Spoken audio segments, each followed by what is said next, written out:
morning, League fans. It is Wednesday. This is the third and last no match day of the week, and this show only runs when there is no match. So we'll be back next week when I think I'll be in France.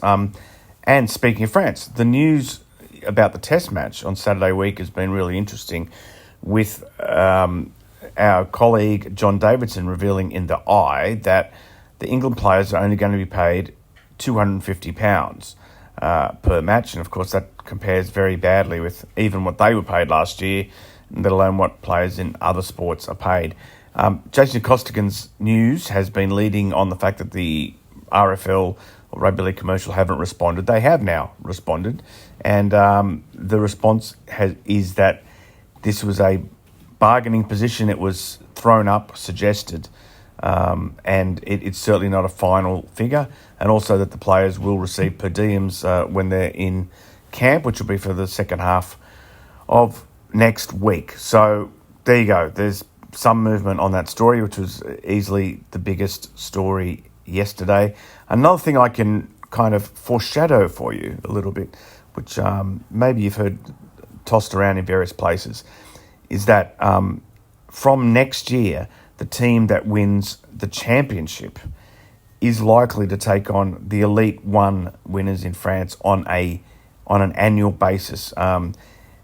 Yes, just like the Tres Tournois from back when Paul Sirenen played in it in the 90s, but they're not going to adopt that name because they thought it didn't go so well. so it'll be called something else. But it's kind of seen as an alternative to having French teams in the lower divisions, which is very expensive and carbon footprint and all that sort of thing. I'd still like to think that until there is a fully professional national competition in France, that we can still have teams from there like Catalans and Toulouse, if they've got the resources and the will, taking part in the English Rugby League pyramid. And of course they've called for teams to apply to play in League One next year. So that's it. Obviously, it's in Australia. It's still a sort of very much Origin-dominated news cycle, and here in the UK, the teams are having their midweek presses. And yesterday, I went to 2 Zoom presses, one for Wigan, one for Lee. So in that kind of melange of content over the next hour in Good Morning League fans, you'll hear a bit from Adrian Lamb and Matty Pete. So let's go to a break. Welcome back to Good Morning League fans. I explained this yesterday. For those of you who weren't listening, we used to have basically all rugby league talk on this station. We've been going now for about 8 weeks. And a big shout out to Paul Fairs, who's the genius behind rugbyleague.com. And we have moved away from all talk because there were a number of reasons. There were technical reasons, philosophical reasons, but they were mainly practical reasons. Practical reasons. Doing it was pretty much impossible, to chop up all the podcasts and to keep them current, because each podcast became out of date at a different time each week because they're about different teams, and those teams played at different times every week. So it was very hard to get a consistent program throughout the week, a consistent schedule. So now we are encouraging people to go to rugbyleague.com and listen to the same podcasts we used to feature. We're encouraging you to listen to them on demand. Now, the League Express podcast is run by, you might have heard an ad here on rugbyleague.com for Total Rugby League. That is League Express, right, which has been going for years and years under Martin Sadler. And they have a great show, the League Express podcast, which comes out midweek every week. And this week they had the managing director of Oldham and former international in both codes, Mike Frodin, who obviously has enormous plans for Oldham. And Oldham is a great historic club for those of you listening outside the UK. A lot of people have great romantic feelings towards Oldham, and people would love to see them back in Super League. They were there at the very start of Super League. They played in the World Club Challenge in 1997. So let's have a little bit of a listen. Now, we haven't set up the page for the League Express podcast yet, so you can find it on the normal podcast platforms, but the page will be set up in good quick time, and you'll be able to listen to it on rugbyleague.com. But here's Mike Ford. Well, first of all, it's a pleasure to be on your podcast, guys. It's going well with Oldham. We've had control of the club for just over 12 months now, and we've made good strides in both on and off the field. We're currently sitting top of the League One, not having lost this year yet. Off field, we're back in the centre of town at Boundary Park. And that's the crucial thing, isn't it, being at Boundary Park? Yeah, Boundary Park is the home of Oldham Athletic, a 13,000 all-seater stadium, which puts us in the top 5 of rugby league grounds now for facilities. It's a Super League stadium, isn't it? Yeah, I think so. And hospitality there, we have an opportunity to earn extra revenue from hospitality, which we didn't have previously, moving out of the town and playing in various venues. You bring a potential player you're trying to sign, to play for your club, and you sit them in a box overlooking Boundary Park. It's quite an easy sell. Absolutely. What's your ambition at Oldham? I mean, do you have a 5-year plan, a 10-year plan, or a 1-year plan? Or is it just you just want to win the next game? Yeah, I think we want to certainly. The board of directors and Bill Quinn, our chairman, who's a fantastic backer of the club and very much involved day to day. We want to leave a legacy, Martin, and that legacy is our number one ambition is a pathway, is the kids. I left this club in 2001 to go and coach Ireland in the Six Nations in 2002, and since then the pathway stopped immediately. The reserve grade stopped immediately.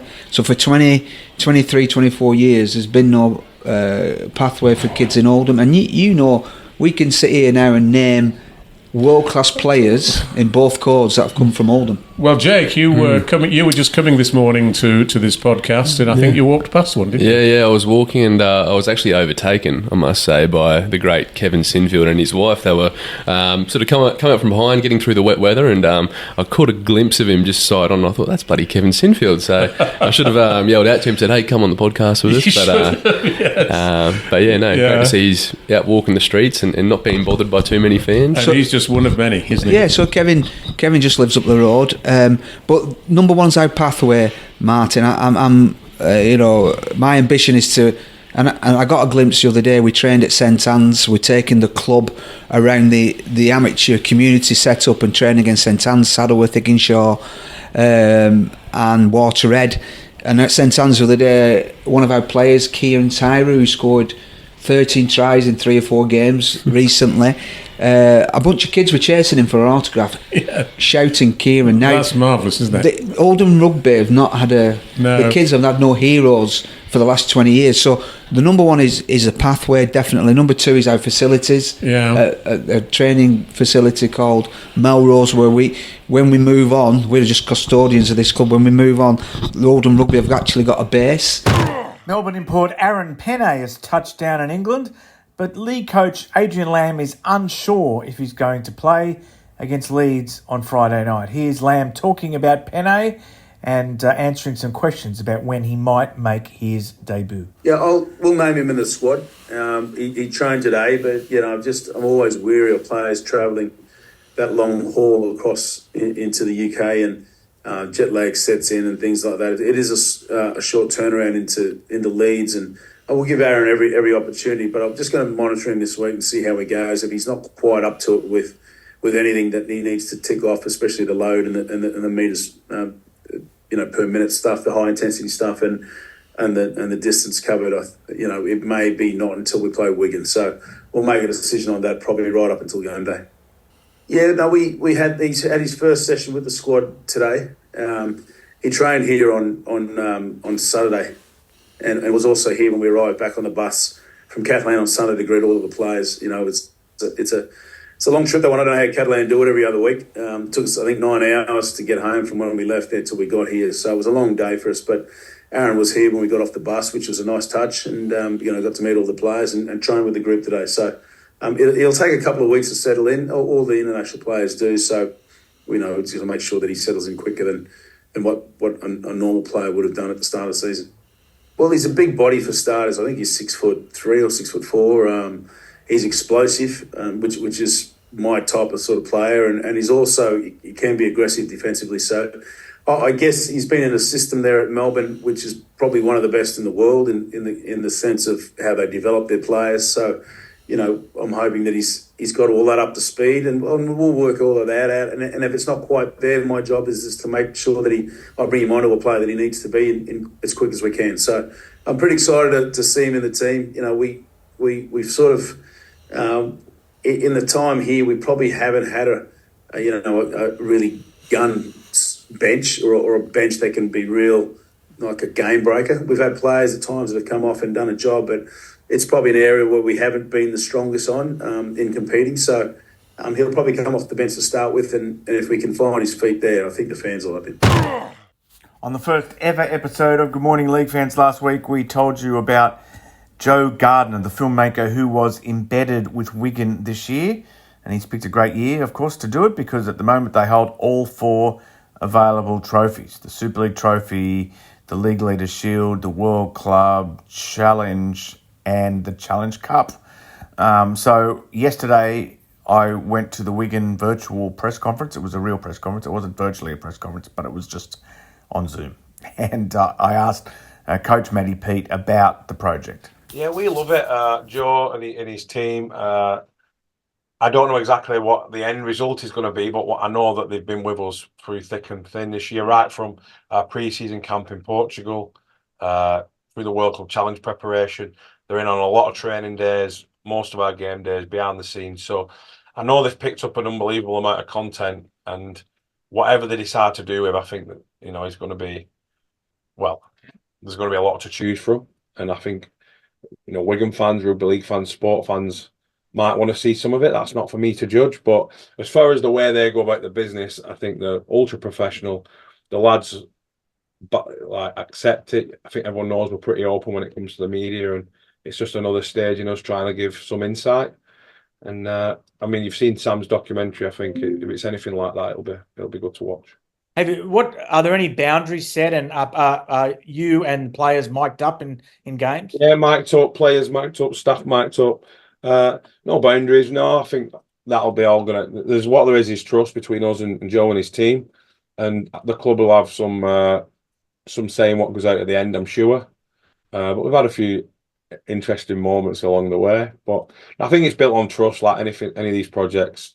But yeah, we're pretty open with what they filmed. There's been a lot of good content captured so far. I know that. Interesting conversation on Twitter while the show is airing, really. And I'm Steve Mascord on Twitter, SteveMascord, X it is now, whatever. But just, it's an annual thing. I try to make the point when people say, how can these guys represent Samoa and also Queensland or whatever, that Origin itself is a construct to counter economic migration, just like in these international rules we have at the moment which are very similar to the rules in other sports, except we allow people to switch more than other sports do. But Origin was invented, and I remember in 1980, it was a Sydney Premiership, and all the best players played in the Sydney Premiership because they had poker machines in Sydney. So the likes of Rod Reddy and Arthur Beetson and these guys, they went south for money, and Origin basically turned a moribund concept, which was interstate football, because it was lopsided, because basically the best Queensland players were going to Sydney and they were playing for New South Wales against Queensland. It seems foreign now, but that's the way most of the provincial representative sport works. It's you live there and you play against the other province. So what Ron McAuliffe and Ken Arthurson did was that they agreed that for one game they would allow or send the best Queenslanders in New South Wales back to play for Queensland, which is a very novel concept. And I remember Steve Ricketts telling me that the Brisbane Sun got a phone call saying, when's the American Rugby League team playing? And they said the American Rugby League team said, yeah, this state of Oregon I keep hearing about. They got a phone call at the office that day, you know. So there was certainly no guarantee it was going to be successful, and it was a very novel idea, and for a few years there, it continued only if the series was already decided. Only if New South Wales had a 2-0 lead would they play Origin. Then it went to 3, and then it wasn't played in Sydney for many years because it was considered a project that was purely to engage the Queensland public. It wasn't there for New South Wales public, you know. So it's changed so much over the years, and people forget that it was, I know from a Queensland point of view, this is sacrilege to say it's kind of fake, but it's not really fake because now international rugby league is played the same way, where if you live, wherever you live, you return to represent your country. If you're a Burgess brother or whatever, or Herbie Farnworth, whatever, you come here to the UK to represent England. That's another way things work. But again, it didn't then. Back then, Cronulla would not release the Sorensens to play for New South Wales. To play for New Zealand. So the world has changed, a lot in 44 years. But here's what I'm saying, apropos of that. If we don't need Origin anymore because there are 4 NRL squads in Queensland, right? So the players aren't going south for opportunities. There's 200 opportunities in Queensland. So just from a logical point of view, we don't need Origin now. I know we do because it's so valuable. It's a cultural phenomenon and lots of stuff. But so if this year's series was played on residential grounds, under the old rules, residential grounds, what would the teams be? So we've got another show next week, which will be coming to you from Toulouse or Perpignan, I think on like Monday or Tuesday. So I thought I might put the call out. Pick your 2 New South Wales versus Queensland residential teams for Origin 2. Pick them. And we'll read some of them out on in the next show, the next episode of Good Morning League Fans. Finally, for today's show, a really nice little moment in the Adrian Lamb presser when he was asked about his memories of playing against Rob Burrow. We'll see you at the start of next week from Toulouse. Have a good day, everyone. Yeah, I think one of my last games for Wigan I played, and I remember getting off the try line and it was at at Headingley, and I remember him running inside of me and me taking a few steps to go in and make the tackle on him, and before I knew it, he was 10 metres away on the other side of me running around to score a try underneath the post. So I just remember looking, thinking, what the heck's just happened there? Just real closely built to the ground, and just his acceleration was second to none. Then he had that little duck in him. So unless you're getting down low at that level to make the tackle, he was a hard player to defend against. Leeds have crashed to their worst loss of the season, 18-10 away to a Hull side that previously had just 1 win to its name for the whole year. Coach Rohan Smith is copying it from fans, and he was asked after the defeat what his message to those supporters would be. Yeah, that game's filled with promise, and there's a lot of talent, and there's a lot of belief in the group, and they're a very connected group. So the message is the boys will stick together, and we'll keep working hard, and we'll own our mistakes and make it the best week we can in prep. To most people, Leeds' 18-10 loss to Hull is their worst of the season because of the year the winners are having. Hull have just 1 victory in 2024, and that was against London, whose only victory has been against Hull. But at the media conference, I asked Rhinos coach Rohan Smith whether that's the way coaches think, and whether context and the other team's record influences his view of a result. In short, is a loss worse when it's to a poor team? No one's at it's just about today's game. Like, I think it's irrelevant where the ladder position is today until after the game, where you go, geez, that's a missed chance, for us. Hull have been playing with high energy. They've got some players back from injury. They've recruited a few. And they're a stronger group than their ladder position suggests, probably. And they played with high energy today. As I said, I thought we generated more opportunities than they did, but scoreboard doesn't lie sometimes. Just following up on that news, which was in our bulletin on the hour, Rohan Smith has departed Leeds Rhinos after that loss to Hull on Saturday. Here's a full statement from the club. Leeds Rhinos have agreed by mutual consent that head coach Rohan Smith will step down with immediate effect. Smith joined the Rhinos in April 2022 and steered the club to the Super League Grand Final in his first year, having agreed a deal until the end of the 2025 season. Smith joined the Rhinos from Norths Devils, having worked with a host of NRL clubs throughout his coaching career of over 20 years, including New Zealand Warriors, Sydney Roosters and Penrith Panthers. He was also a head coach of Bradford Bulls in 2016. The Rhinos missed out on the playoffs last season and last Saturday lost their 7th game of the season, leaving them currently outside of the playoff positions, albeit just 4 points off the top 4 in the most competitive Super League season for years. Commenting on the decision, Smith said, "I had always stated that it was a long-term project to establish a team that will be able to have sustainable success, and I believe that we have assembled a roster that can continue to push for a 2024 playoff spot. The supporters can get behind the boys and give them their support. Friday will be a special night for the club, and we wanted to remove the ongoing coaching speculation and distraction. Celebrating Rob's life, the great work done by the club and Kev for the MND community, and playing well is the focus for Friday. I believe this team can still achieve great things, and I am proud of the work that the coaching team have done to develop players, especially the next generations. Unfortunately, I will not be head coach to see this development continue, but I look forward to watching the club's future successes and wish everyone at the club all the best for the future," added Smith. Leeds Rhinos Chief Executive Gary Hetherington commented, "It is always disappointing to lose a head coach, especially someone like Rohan, who has done so much good work behind the scenes since his arrival 2 years ago.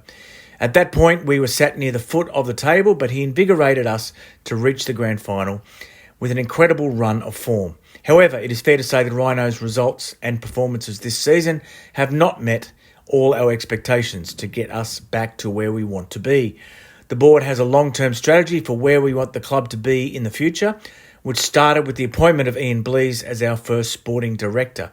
Ian is now carefully considering our options moving forward before making his recommendations to the board. On behalf of everyone at the Rhinos, I would like to thank Rohan for his dedication and hard work as head coach.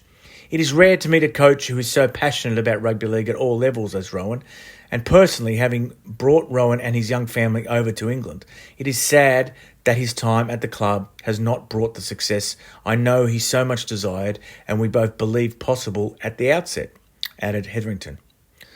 Sporting Director Ian Blease added, "Whilst I have only arrived at the club recently, I've seen from my meetings with the rugby staff and players how well respected Rohan is. We must manage this change carefully so the players can focus fully on their performances, starting this Friday against Lee. My review of our rugby operation is ongoing, and clearly the scope of those recommendations will now need to widen with Rohan's departure. That process starts now to appoint a new head coach who we believe will be talented and suitable to take the club into the new era. Assistant coaches Chev Walker and Scott Griggs will take the final training session of the week on Thursday and will be in charge on Friday night against Lee. We then have no game next week for the international break, so that will allow us to plan further into the future." One of the great podcasts you can access via rugbyleague.com is By the Balls, hosted by John Davidson, and it hasn't got its own page yet on the site, but we're just sort of rearranging things now after we switched to playing a bit of music. But anyway, John is with us now from Sheffield. And a big news whenever you're a sports writer covering any competition is when a coach departs, and that's just happened in the last hour. No surprise, John? No, I don't think you could say it was a surprise. Rohan Smith's been under pressure, ever since the finish last year, and then this year's hardly gone to plan, and then losing to Hull FC, one of the worst teams in Super League. I think his cards have been marked since that loss. Yeah, now, the arrival of Ian Blease just last week at the club, where he started on Monday, and then this decision, is that just a coincidence, or are there manoeuvrings, machinations going on behind the scenes? I don't think it is a coincidence. It was interesting, his first comments when he got the job. He didn't necessarily throw his full support behind Rohan Smith. And anyone who sort of follows Leeds or aware of them has seen that the fans have been, calling for Smith's head for quite some time. So I think, to persist with him would ruffle more feathers at Hadley. And also there's a massive game on Friday to honour Rob Burrow. It's World M&D Day, a home game against Lee. So I think by eliminating is probably not a word, but departing Rohan Smith from the job, it probably improves the atmosphere somewhat. That guarantees perhaps that there won't be boos aimed at the team in what will be a very emotional evening. Yeah, it's pretty damning, isn't it? I mean, you would normally think that getting rid of a coach in the lead up to such a emotional, positive occasion would put a downer on things, but the fans are so fed up that actually a sacking actually would cheer them up. It's quite remarkable, isn't it? Yeah, definitely. I mean, I think there's always a vocal, minority and sometimes a vocal majority in the social media age, isn't it? Whether it be on Facebook or Instagram or Twitter or whatever your medium is of choice, people can express their opinions a lot quicker, and it seems to be, the dominant opinion on social media, but also at the ground as well. There's been a lot of boos in recent games, and most recently during the loss to Hull FC. So I think this will placate a lot of the fans, but I mean, it will be interesting who they get in, because you would imagine they don't have a head coach lined up, considering, he's the record. They sit in seventh, so the season's definitely salvageable. 7 wins and 7 losses is not the most damning record, is it, when it comes to performances?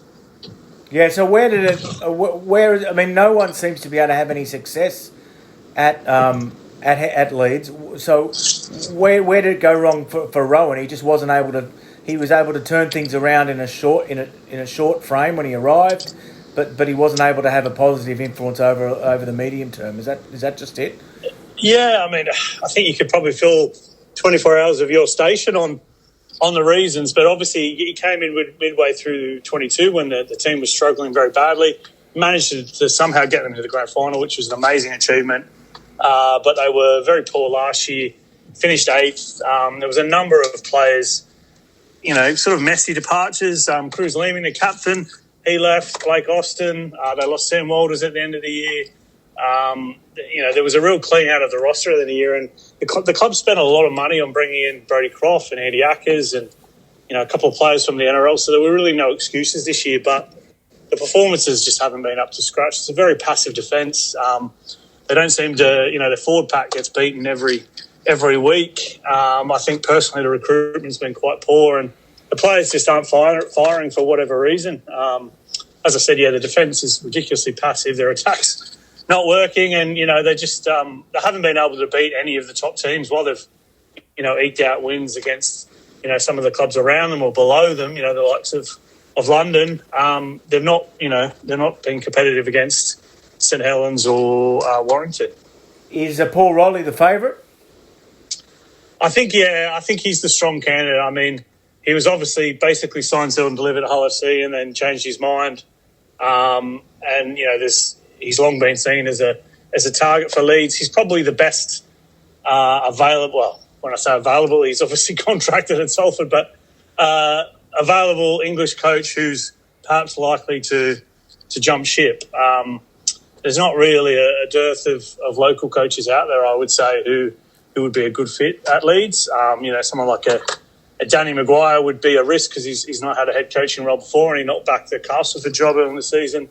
There's some other coaches out there who've had head coaching roles in Super League, like Danny Ward, but he's an assistant at Hull KR. So I think Paul Rowley is probably the favourite, whether he wants the job and wants to leave Salford, where he's doing a fantastic job. They just beat Warrington on the weekend, and they're flying high. So whether he wants that job or not is probably the sticking point. But again, it wouldn't surprise me if Leeds looked down to the NRL to a coach down there.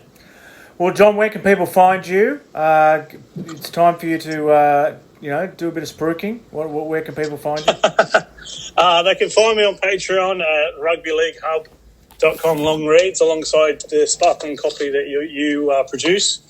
You can also find me in the iPaper at inews.com if you search for rugby league and/or my byline.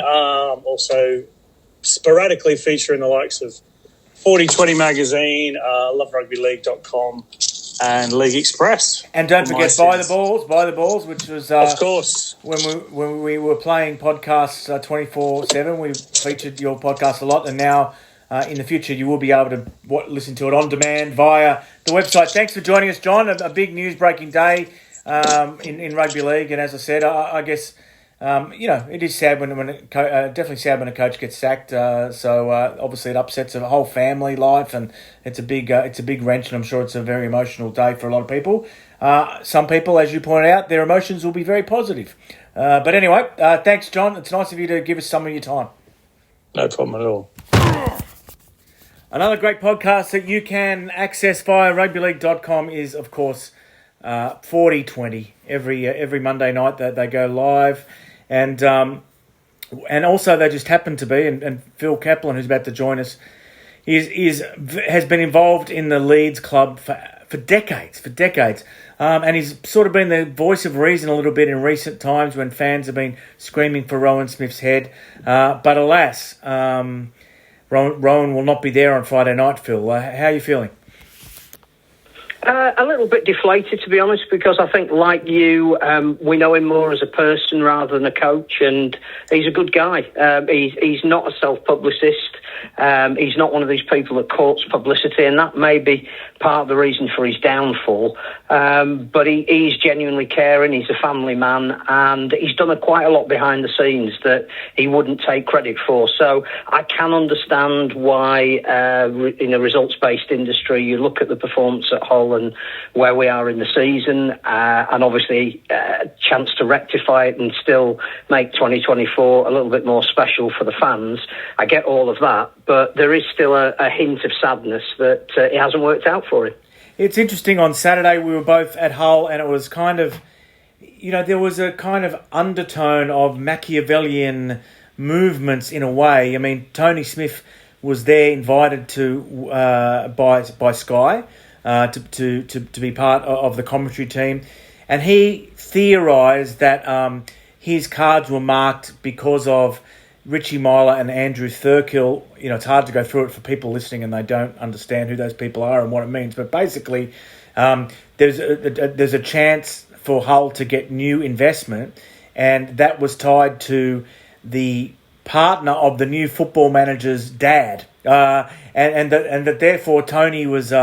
And he thought that it was already part of the remit, that was part of the decision, and he said that on TV. It was part of the decision for him to move on. And now we have at Leeds a new head of sport there with Ian Blease, who's come in, and we have his coach at Salford, Paul Rowley, who was approached by Hull and then turned it down, reportedly at the 11th hour, and so there's a hint of things building behind the scenes. An ending's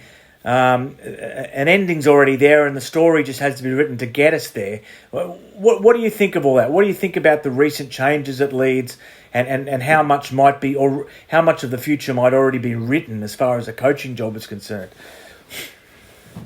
It's a really interesting question, and if you love conspiracies, and if you do think that 2 and 2 makes 12, then clearly Ian Blease has been brought in to bring Paul Rowley from Salford to work with Brodie Croft and Andy Ackers, who were Leeds' main acquisitions over the winter period, who came from Salford. So clearly it's all there, it all makes sense, and I suspect it's not quite as simple as that. The interesting thing, just looking at the Leeds scenario, because I heard some of what Tony said, and I think the interesting thing for both clubs is that they're both talking about rebuilding. And Tony reckoned he wasn't given the amount of time, and I think Rohan Smith has started the next generation of young players coming through at Leeds, but he's not going to be given time to see that come to fruition, and patience these days in all walks of life, but particularly sport, is in very short supply. So I sort of can understand why people are now thinking, if Ian Blease is in post as Leeds' first sporting director, his first job will be to appoint the new coach. He will go back to the person he knows best, which is Paul Rowley. I'm not sure it's as simple as that. I think you've got to look at Leeds as possibly a slightly separate case and go back maybe to 2018 when Brian McDermott was sacked halfway through a season, which at the time seemed un-Leeds-like and a little bit rash. He'd won the grand final in 2017. Things weren't going well in 18. He asked for the remainder of that season to either go on his terms or start to put that right. Wasn't given it. So obviously you're into interim coaches. Then the next appointment is David Furner. And again, very un-Leeds-like if you look at the history of the club. It lasted only 14 weeks. And then you're into Richard Agar, who didn't want to be coach initially, taking the reins and trying to stabilise the club. And then you're into Rohan Smith being Gary Harrington's antidote to exactly what Leeds needed to move forward. So the coaching appointments and the way it's actually worked out for the last 6 years don't reflect particularly well on the club, certainly in terms of what their overall vision and identity might be. So the next appointment, and how many times do we hear this, the next appointment? It was said about Rohan Smith, but the next appointment is a crucial one, and it's not one for winning a few games in 2024. It's what you're going to be in 25, 26, what your team's going to look like, what you stand for. And that appointment might not just be going to a rival club and picking a coach who would be a short-term fit. I don't know Paul Rowley well enough to know that if somebody who is making a name for themselves in a club where there is very little expectation and doing a magnificent job but under-resourced is the same qualities you need to go to a club where you are going to have everything you need, and you're going to have to be producing 3 news stories a day, whether you like it or not. There is no way of flying under the radar if you're in charge of Leeds. Go back to the mid-80s. Malcolm Reilly was appointed the head coach of Leeds, and Malcolm Reilly at that time unquestionably was the best technical coach that there was in this part of the world, and he would have been a shoo-in for any club job.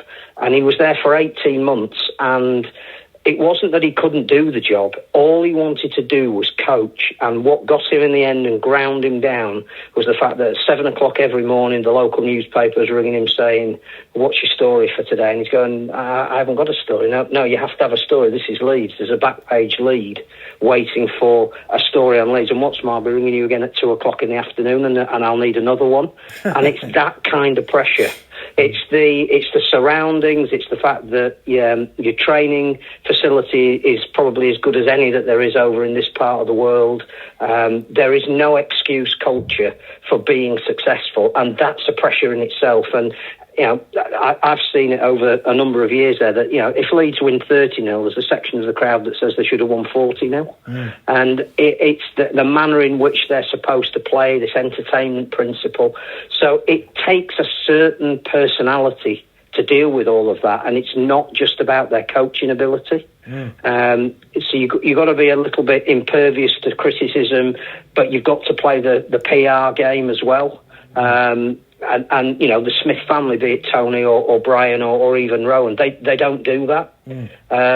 But it's part of what goes with the territory when it comes to Leeds. So I don't know if Paul Rowley is the automatic choice that the club will go to. I think they will have to look who is around. They will have to look at who can best develop this generation of talent that's coming through. And it won't be a short-term fix. Did you infer from the statement that Rowan will go as a spectator on Friday when Leeds are at home to Leeds? I would love him to, but I'd be very surprised. It's also, it's a poignant weekend for Leeds because not only is it the global MND round that's tied into Rob and obviously now what becomes a celebration of his life on Friday, which is going to be obviously an emotional occasion, the first time back at Headingley since his tragic passing, but also Sunday lunchtime is the annual Hall of Fame dinner. So 4 of the Leeds worthies are going to be put into the Hall of Fame. And Rowan obviously was invited to that with the whole of the first team squad and was a big supporter of learning about what the DNA of the club is and how that can be applied to people that join. And I would have hoped he would have been at that. I suspect now, he probably won't be at either.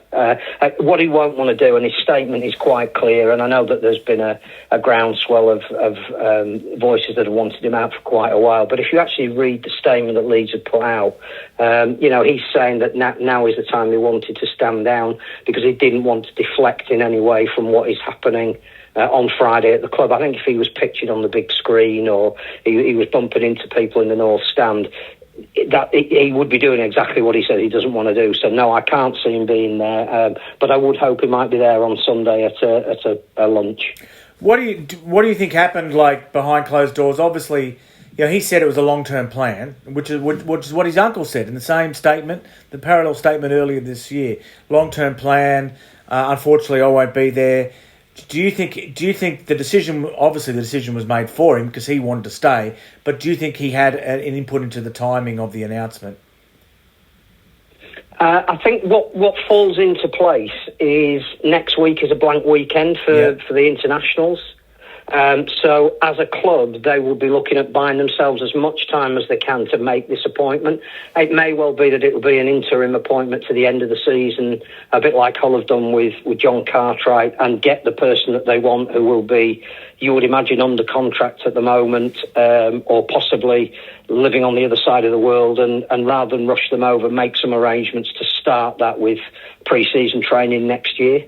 So I suspect that what the club will be doing by doing it now is just giving themselves 10 days before their next game.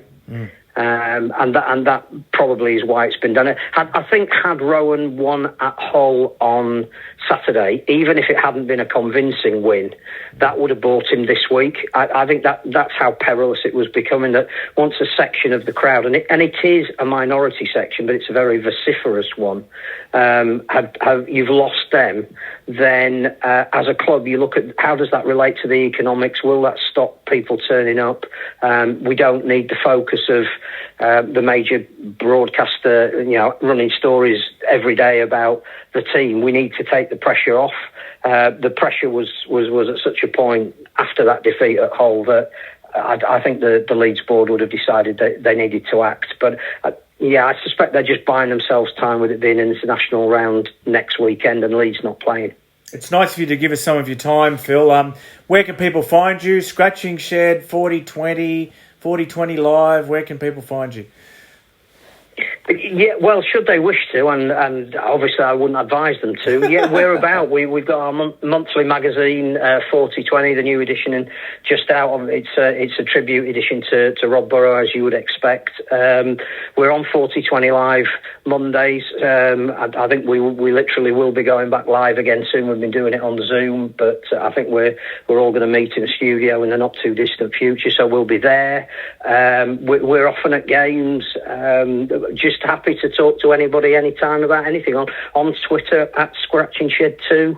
If anyone wants to write something for us or talk to us about anything or come on the podcast, then just keep in touch. Thanks for your time, Phil. I know you're busy. Cheers.